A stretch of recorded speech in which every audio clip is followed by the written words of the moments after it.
Aquí tienes la introducción en español, lista para que la uses en tu contenido para la audiencia hispanohablante. Hay heridas en una familia que jamás se muestran a la luz.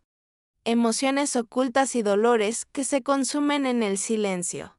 Esta es la historia de una joven, la hija mayor en una familia española, cuya vida quedó marcada por la sombra del favoritismo hacia su hermana menor, la niña Milagro, a quien sus padres entregaron todo su amor y expectativas, dejando a ella en la invisibilidad y la indiferencia.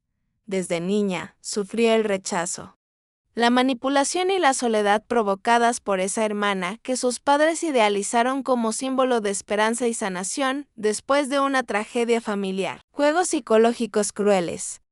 Heridas profundas y el sentimiento de abandono fueron tejiendo una brecha invisible que fracturó el amor que debería haber sido el refugio más seguro. Esta no es solo una historia de traición.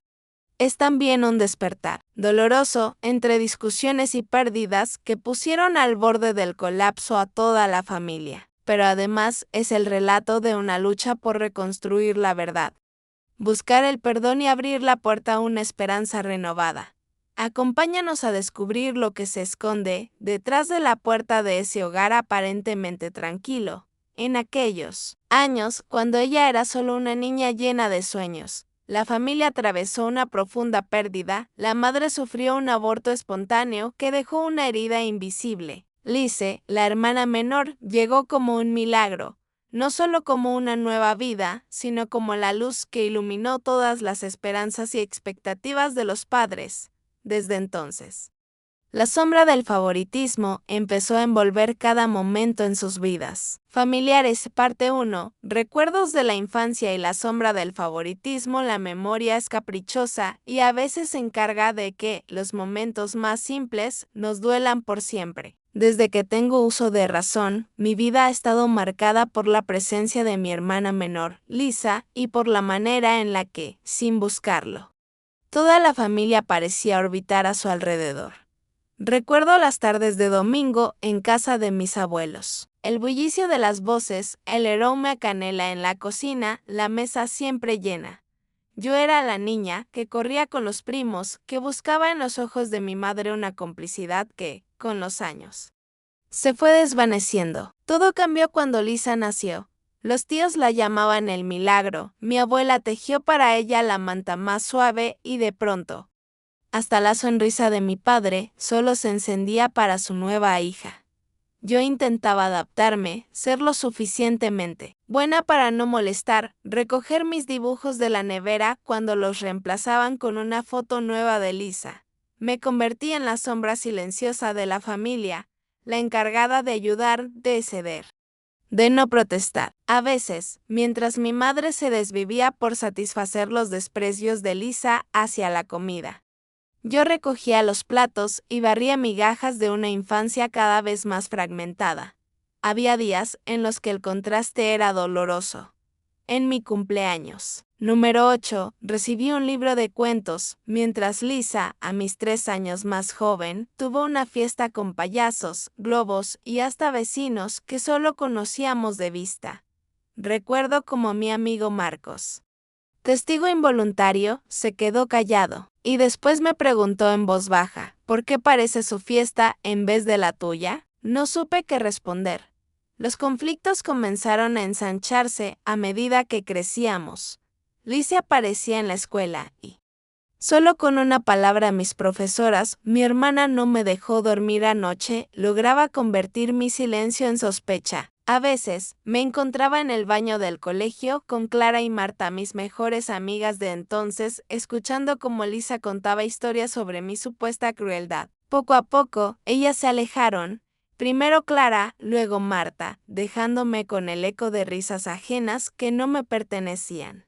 Por las noches, escribía en mi diario todo lo que no me atrevía a decir, la rabia, la tristeza, el sentimiento de injusticia. Recuerdo especialmente una tarde de invierno, cuando Lisa rompió sin querer mi único trofeo de pintura.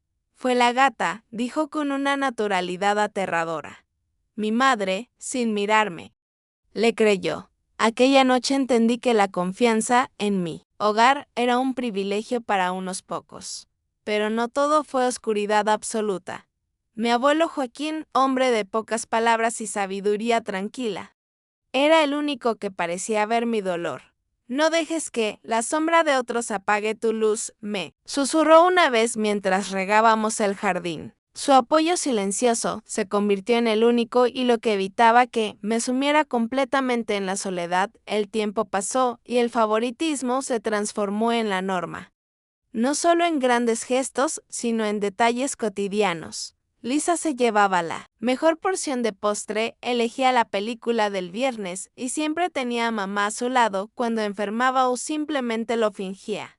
Yo, en cambio, aprendí a cuidarme sola, a superar mis propias fiebres y miedos. No puedo negar que hubo rabia, pero también una madurez prematura, un aprendizaje a marchas forzadas sobre la injusticia y la resiliencia. Empecé a destacar en los estudios, a buscar fuera en clubes, en libros. En la compañía de adultos comprensivos como la vecina Carmen, el cariño y reconocimiento que la familia parecía negar, la herida, sin embargo, seguía abierta. Cada noche veía la puerta entreabierta del cuarto de Lisa y oía las risas que antes me incluían, y me preguntaba cómo era posible que dos hijas pudieran vivir realidades tan opuestas bajo un mismo techo. La soledad se hizo mi compañera, pero también mi forja, el lugar donde aprendí a ser fuerte. Y así, entre rutinas de favoritismo, silencios dolorosos y pequeños gestos de consuelo, mi infancia se deslizó entre los dedos, forjando a la persona que habría de enfrentar, más tarde, pruebas mucho más difíciles. Yo aún no lo sabía, pero el verdadero caos, la tormenta que pondría a prueba la última fibra de nuestra familia, estaba a punto de nacer. ¿Hubieras reaccionado igual en mi lugar? ¿Alguna vez sentiste que la familia te miraba sin realmente verte? Déjame tu comentario abajo.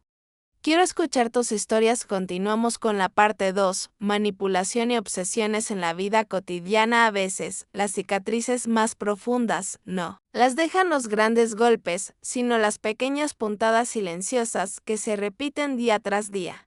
Durante mi adolescencia, la manipulación de Lisa no era un hecho aislado. Era un veneno lento que impregnaba la rutina más simple de nuestra familia. Las mañanas solían comenzar con una atmósfera pesada. Mientras mi madre preparaba el desayuno, Lisa bajaba las escaleras envuelta en una bata de satén blanco, como si fuese la protagonista de una película en blanco y negro. Bastaba con que hiciera un leve puchero para que mi madre dejara los huevos de mi plato y corriera a prepararle panqueques, aunque la noche anterior hubiese prometido hacer mi desayuno favorito. Yo aprendí a desayunar en silencio, tragando más que comida. En la escuela, el patrón se repetía. Había una chica nueva, Lucía, que parecía querer ser mi amiga. Pero Lisa la atrapó rápidamente en su órbita. Empezó a llenarle la cabeza de historias sobre mis malas intenciones. Mi hermana es buena aparentando, pero en casa es distinta, le susurraba, y pronto Lucía dejó de saludarme en los pasillos. Sentí en carne propia como mi mundo se achicaba poco a poco, como si estuviera perdiendo territorio en mi propio hogar, en mi propia vida. Pero Lisa jugaba en varios frentes. Cuando mis notas comenzaron a destacar, mi padre me felicitó durante una cena.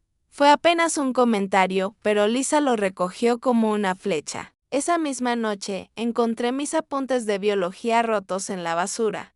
Le reclamé a mi madre. Lisa juró, con lágrimas perfectas, que había sido yo misma quien los había perdido. Mi madre me reprendió cansada, siempre con esas historias. Hija, aprende a organizarte. El resentimiento arraigó más hondo. A lo largo de esos años, las obsesiones de Lisa se hicieron más extrañas. Coleccionaba pequeños objetos míos, pulseras, lápices, entradas de cine. Una tarde, llegué a casa y la encontré revolviendo mi cajón. Al preguntarle qué hacía, me miró con una mezcla de inocencia e ironía. Solo quería ver qué guardas. Tal vez tenía miedo de que escondieras algo malo para mí. El brillo en su mirada me hizo entender que su verdadero juego era sembrar la duda, dividir, controlar la narrativa a su antojo. La familia lo presenciaba todo, pero se negaba a entender. Mi madre prefería pensar que eran cosas de hermanas. Mi padre se refugiaba en sus jornadas largas de trabajo y mi abuela, a la que siempre amé, intentaba tapar las tensiones con dulces y chistes viejos. Ningún esfuerzo era suficiente para llenar el vacío que sentía en el pecho cada noche. Recuerdo una tarde en la que me atreví a invitar a mi primo Alex, del hijo de la tía Carmen, a pasar la tarde. Pensé que, en compañía de alguien de fuera, Lisa se moderaría. No fue así.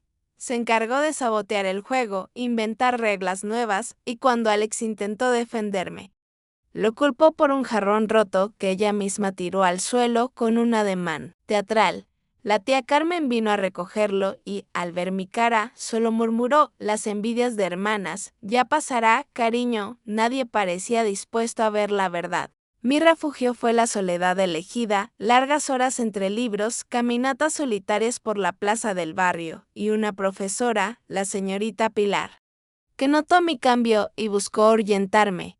Con ella hablé por primera vez del dolor que sentía, la sensación de luchar contra un monstruo invisible. No eres invisible, pero tu herida lo es para ellos, me explicó. Sus palabras me acompañaron mucho tiempo. Lo más difícil era la paradoja continua. Por un lado, el deseo de que Lisa recibiera su merecido. Por otro, la culpa por pensar así de tu propia hermana. La vida cotidiana se llenó de pequeñas batallas. ¿Quién usaba el baño primero? ¿Quién elegía la música? ¿Quién recibía la última palabra en cada discusión trivial pero cargada de rencor? Y, sin embargo, con cada acto de manipulación fui creciendo, forjando una coraza, pero también aprendiendo a leer los silencios de los demás, a detectar las grietas en las máscaras familiares. La tristeza se convirtió, poco a poco, en una suerte de fuerza invisible que me empujaba a buscar fuera lo que en casa no encontraba, pero no era consciente de que toda esa presión, toda esa tensión acumulada, estaba construyendo la antesala de un estallido, un punto de quiebre que cambiaría para siempre la dinámica de nuestra familia. ¿Alguna vez sentiste que tu verdad, por más que gritaras, nadie quería escucharla? Déjame tu historia en los comentarios. Quiero saber cómo has sobrevivido a tus propias batallas silenciosas. Continuamos con la parte 3, reacciones de los adultos y un giro doloroso. Hay un dolor muy particular en la traición silenciosa de los adultos. Duele más que cualquier grito, más que cualquier castigo. La inocencia se resquebraja no en los grandes dramas, sino cuando tu verdad no encuentra refugio en quienes más amas. Las escenas de mi adolescencia están marcadas por ese tipo de dolor. Recuerdo una tarde en la que Lisa, tras una discusión banal en el colegio, llegó a casa con lágrimas perfectamente calculadas y una historia en la que yo era la villana absoluta. Ella dijo delante de todos que yo era una inútil. Mi madre, visiblemente desgastada, ojeras profundas, voz cansada, corrió a consolarla, abrazándola sin siquiera mirarme. Tu hermana está sufriendo, deberías disculparte, me espetó. La voz rota más por agotamiento que por comprensión. En ese instante, mi palabra se volvió aire. La justicia, una ilusión moldeada al capricho de quien supiera llorar primero. Mi padre, figura severa pero siempre distante, elegía desaparecer tras la excusa del trabajo. Su silencio era mucho peor que un enfado. Cada mirada evasiva era una condena silenciosa, una confirmación de que él también prefería ignorar la incomodidad, hundiéndose tras el periódico o las pantallas. Durante las cenas familiares, Lisa lideraba las conversaciones, brillando en el centro de la mesa mientras yo sentía mis palabras atragantadas. Si me atrevía a interrumpir su monólogo, una mirada de mi madre bastaba para recordarme que, para ellos, lo mejor era el silencio. Era mi tía Carmen, mujer de carácter inflexible, amiga leal de mi abuela fallecida, la única que intentaba interceder. Procuraba sentarse a mi lado, preguntándome con voz baja cómo iba a la escuela o si quería acompañarla al mercado el fin de semana. Pero, en los momentos críticos, su intervención se ahogaba en la negación de mis padres. Son cosas de niñas, ya se arreglarán. Esa frase se convirtió en el mente tóxico de la familia. La excusa perfecta para la inacción, la tensión llegó a su punto máximo cuando mi padre anunció, una noche de primavera, que planeaba un viaje familiar. Fue la primera vez en años que vi en mis padres una intención, aunque torpe y tardía, de recomponer los lazos rotos. Quizá, me ilusioné, era el principio de algo nuevo. Pasé semanas imaginando la reconciliación, noches conversando en una casa rural, paseos junto al mar, la oportunidad de sanar. Pero la realidad golpeó con brutalidad en el aeropuerto. Con las maletas listas y la emoción a flor de piel, descubrí que mi billete de avión había sido sorprendentemente cancelado. Los ojos de Lisa centellearon de satisfacción apenas disimulada, y mis padres respondieron con una mezcla lamentable de confusión e indiferencia. Habrá sido un error de la compañía. No dramatices. Cariño, me dejaron sola entre el ruido ensordecedor de la terminal, mi maleta al lado, mi esperanza hecha añicos. El regreso a casa fue uno de los trayectos más largos de mi vida. Al abrir la puerta, la casa estaba fría, vacía, sin la más mínima señal de que alguien hubiese notado mi ausencia. Esa noche me desplomé en la cama con el corazón devastado, preguntándome si alguna vez tuve verdaderamente un lugar allí. ¿Cómo puede una familia ser tan unida y tan rota a la vez? Escribí en mi diario. ¿Dónde se esconde el amor cuando la verdad se calla? Este giro doloroso no solo resignificó mi forma de ver a mi familia, fue el preludio a una grieta más profunda. Al descubrimiento de aquello de lo que Lisa sería capaz si por fin se le retiraban las máscaras y el mundo decidía, de una vez, mirar de frente. ¿Y tú? ¿Alguna vez sentiste la traición de quienes debían protegerte? Comparte tu historia en los comentarios. Porque las heridas solo empiezan a sanar cuando decidimos nombrarlas. Continuamos con la parte 4, traición y el colapso de la confianza. Las verdaderas traiciones nacen en los lugares donde más creías estar a salvo. El viaje truncado fue apenas el primer temblor, después llegó el terremoto. La sacudida que separó para siempre lo que alguna vez quise llamar hogar. Los días posteriores al incidente en el aeropuerto transcurrieron con una inquietud insomne. Mi madre me llamaba desde el extranjero, fingiendo alegría, enseñándome por videollamada los paisajes como si intentara conjurar la culpa con cada palabra forzada. Yo adivinaba a Lisa al fondo de las imágenes, intercambiando sonrisas tan falsas como la promesa de familia que me habían hecho siempre. Una madrugada, recibí llamadas perdidas de mi madre. El corazón se me aceleró por miedo, ¿le habrá pasado algo a papá? Cuando por fin contestó. Su voz estaba rota por el miedo y la incredulidad. Me contó entre sollozos que los medicamentos de mi padre, esenciales para su corazón, habían desaparecido misteriosamente día a día. La paranoia y la incertidumbre ahogaban cada minuto en ese hotel ajeno. Fue entonces cuando, al abrir por accidente el cajón de la mesilla en la habitación de Lisa, mi madre encontró todas las pastillas ocultas perfectamente ordenadas como un mensaje retorcido que solo Lisa podría dejar. La noticia recorrió mi cuerpo como un veneno. Imaginé el temblor de las manos de mi madre, la rabia impotente de mi padre, pero sobre todo sentí una resignación tan fría, la certeza de que, por fin, todos veían lo que yo había intentado mostrar durante años, aunque fuera de la forma más dolorosa posible. El día después fue el verdadero infierno. Mis padres se enfrentaron a Lisa. Cuenta mi madre, más adelante, cuando la voz se le quiebra, que Lisa gritó, arrojó objetos. Culpó a todos menos a sí misma. La escena terminó en un llamado desesperado a la policía del país extranjero. Lise, fuera de sí, insultó a los agentes, resistiéndose, y fue arrestada ante la mirada atónita de turistas y empleados del hotel. Mi padre me confesó entre lágrimas que jamás en su vida sintió una vergüenza y una impotencia semejantes, como si el terror no alcanzara.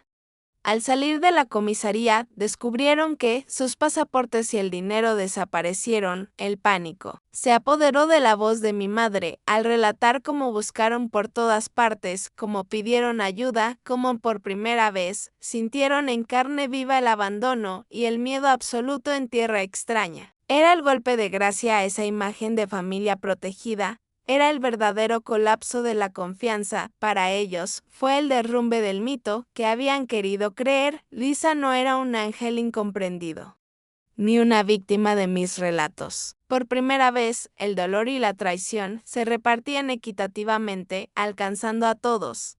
La confianza, ese hilo tan frágil, roto para siempre. En esos días oscuros, se sumaron otros personajes, un director del hotel que, con compasión sincera, ayudó a mis padres a contactar al consulado, una pareja de turistas vascos que ofrecieron prestarle dinero, un sacerdote sudamericano que, en un español entrecortado, escuchó la confesión de mi madre en busca de consuelo. Todos ellos, anónimos y ajenos, se convirtieron en cómplices necesarios de un proceso de resurrección lenta.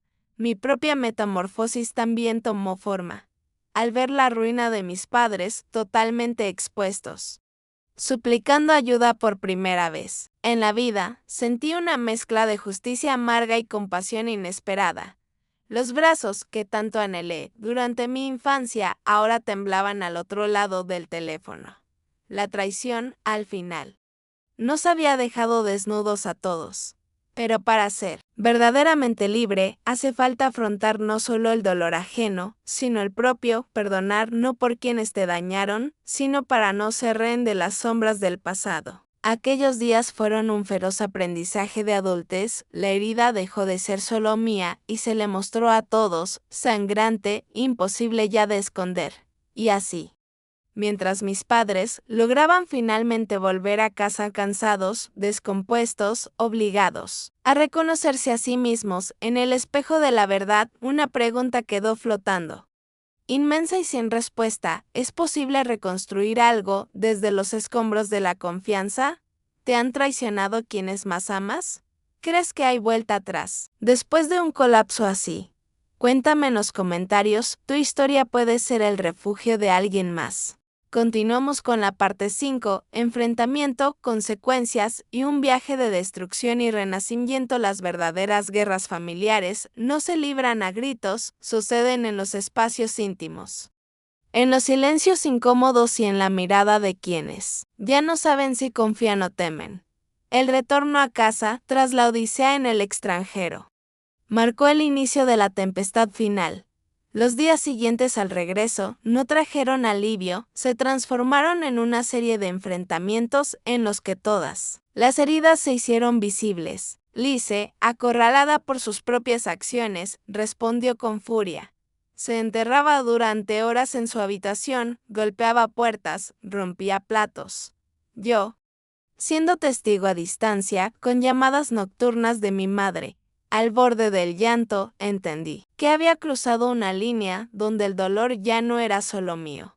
Una noche, la tensión llegó a su apogeo. En una discusión por una nimiedad, Lisa perdió el control, insultó, amenazó con denunciar a mis padres por maltrato si se atrevían a echarla y dejó claro que, si era necesario, inventaría historias para destruir la reputación familiar. El miedo empezó a habitar la casa. Mi padre, médico conocido en la comunidad, se volvió apenas la sombra de sí mismo.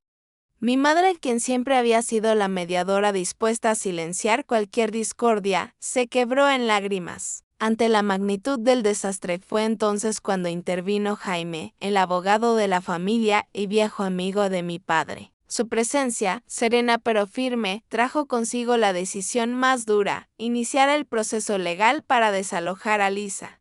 Mis padres lloraron al firmar los papeles, sintiéndose los peores padres del mundo.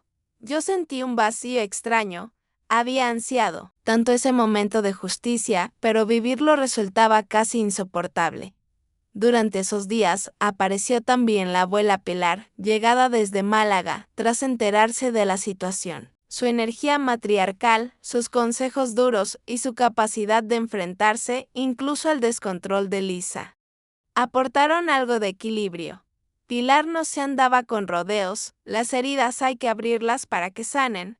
Si ocultas la podredumbre, toda la familia enferma. Lise, tras varios días de resistencia pasivo-agresiva, escondiendo llaves, rompiendo recuerdos, dejando notas hirientes en la nevera, Finalmente abandonó la casa envuelta en rabia y lágrimas.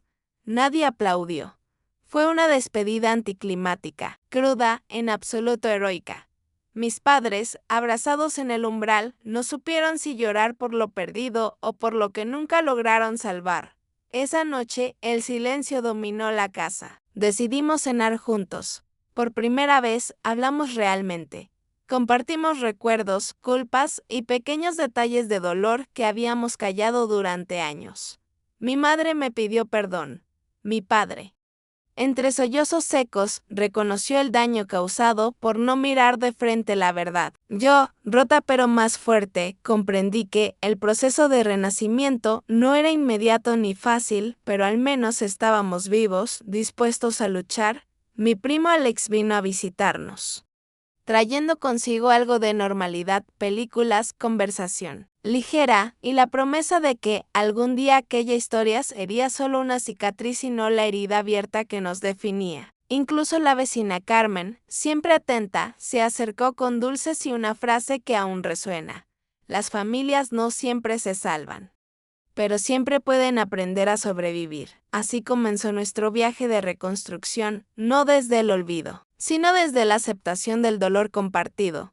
Buscamos terapia de familia, aprendimos a poner límites, a no sacrificar la paz por el silencio y, poco a poco, fuimos encontrándonos en los pequeños gestos cotidianos, una cena tranquila, una conversación honesta, la risa tímida que regresó poco a poco a la casa. No sé si el renacimiento será completo, pero aprendí que la verdadera fuerza surge cuando nombramos nuestras heridas, cuando dejamos de idealizar a quienes nos hicieron daño y nos damos la oportunidad de ser quienes queremos ser, y no quienes el dolor nos obligó a ser.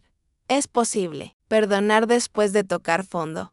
¿Puede una familia recuperar la confianza tras destruirse a sí misma? Cuéntame en los comentarios, tu experiencia puede ayudar a otros a encontrar luz en sus propias ruinas.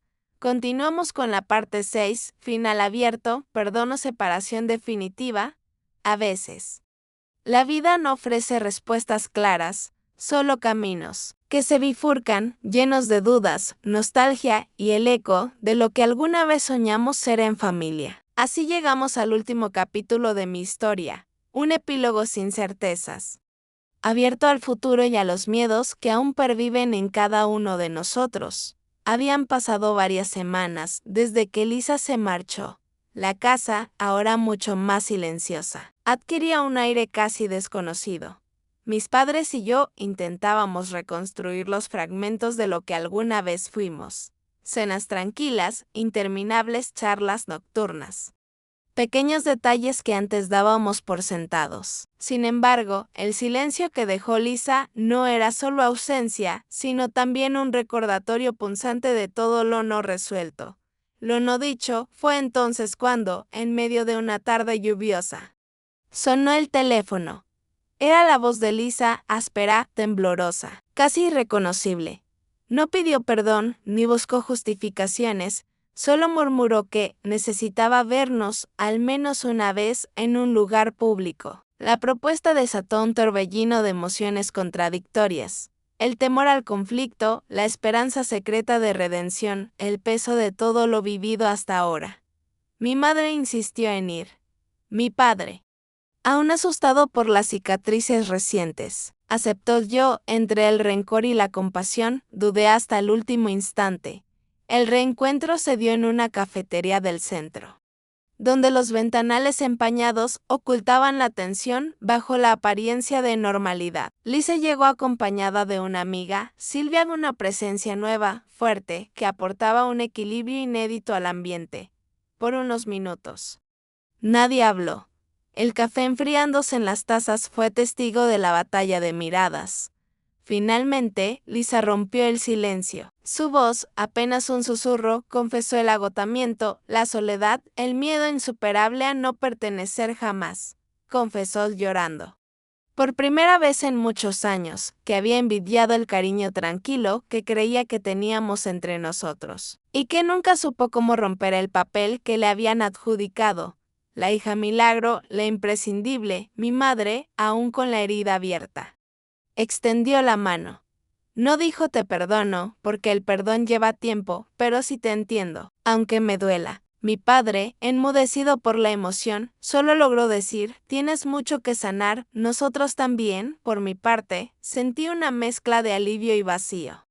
El deseo de abrazarla, luchando contra el recuerdo de tantos años robados.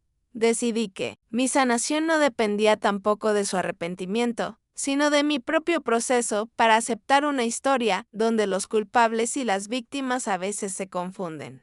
No hubo reconciliación milagrosa, ni tampoco ruptura definitiva. Lisa se marchó, prometiendo buscar ayuda, intentando por primera vez afrontar sus propios fantasmas. Nos seguimos viendo a distancia, cada vez menos hostiles, más sinceros. Aprendiendo a no exigir lo que no puede darse, ni rogar lo que nunca estuvo ahí. Silvia, su amiga, se transformó en un puente, a veces actúa como mediadora, otras como confidente de ambas partes. La familia no volvió a ser la misma, pero tampoco quedó completamente rota. Aprendimos a navegar juntos en esa incertidumbre, con heridas y esperanzas. Empezamos una terapia familiar donde por fin cada uno pudo contar su verdad en voz alta. Descubrí fortalezas nuevas en mi madre, una vulnerabilidad necesaria en mi padre, y en mí un tipo de paz diferente, la de quien no necesita ni vengarse ni olvidar para seguir adelante hoy. Mirando al pasado, ya no busco justicia absoluta, busco comprensión, humanidad y el espacio para seguir creciendo. Porque, a veces, los mejores finales no cierran puertas con cerrojo, sino que dejan una ventana abierta a lo incierto. ¿Y tú? ¿Te plantearías el perdón después de tanto dolor? ¿O preferirías cerrar el libro y comenzar uno nuevo? Cuéntame en los comentarios, tu historia puede ser la inspiración y la fuerza para alguien que aún busca sanarse en medio de la tormenta. Gracias por acompañarme hasta aquí. Las historias familiares nunca terminan, solo se transforman. Al final de este largo viaje, siento en el pecho una mezcla de alivio, cansancio y hasta cierta paz inesperada. Mirando atrás, reconozco cuánto he crecido a pesar del dolor y de las rupturas. No soy la misma persona que fue silenciada, invisible o traicionada. Ahora sé ponerle nombre a lo que siento. Sé que mi valor no depende de la aceptación ni del amor condicional de nadie. Y que la sanación llega cuando aprendemos a abrazar tanto nuestras sombras como nuestras fortalezas. No les mentiré, aún quedan cicatrices, noches en las que vuelven viejos recuerdos y preguntas no respondidas. Pero también aprendí a agradecer el coraje de quienes, como yo, siguen luchando por encontrar su lugar en el mundo. Incluso en medio de familias complicadas y pasados complejos. Hoy quiero creer que el perdón, aunque nunca completo, abre caminos nuevos y que mirar al futuro con compasión es el mayor regalo que puedo darme. Quiero agradecer de corazón a cada uno de ustedes que ha llegado hasta el final de esta historia. Gracias por su tiempo, por escuchar, por permitirme compartir parte de mi verdad. Si esta historia te tocó, si te sentiste identificado o identificada. Si te inspiró a mirar tu propia vida de otra manera, por favor, deja tu like si te ha gustado. El video compártelo con alguien que lo necesite, suscríbete al canal para no perderte más relatos como este. Deja tu comentario abajo, ¿cuál fue el momento que más te impactó? ¿Qué consejo darías a alguien en mi situación? Todas sus palabras me ayudan a crecer y mejorar este espacio. Juntos, podemos seguir construyendo una comunidad de apoyo. Empatía y sanación. Gracias por estar aquí y ser parte de esta familia. Nos vemos en el próximo video.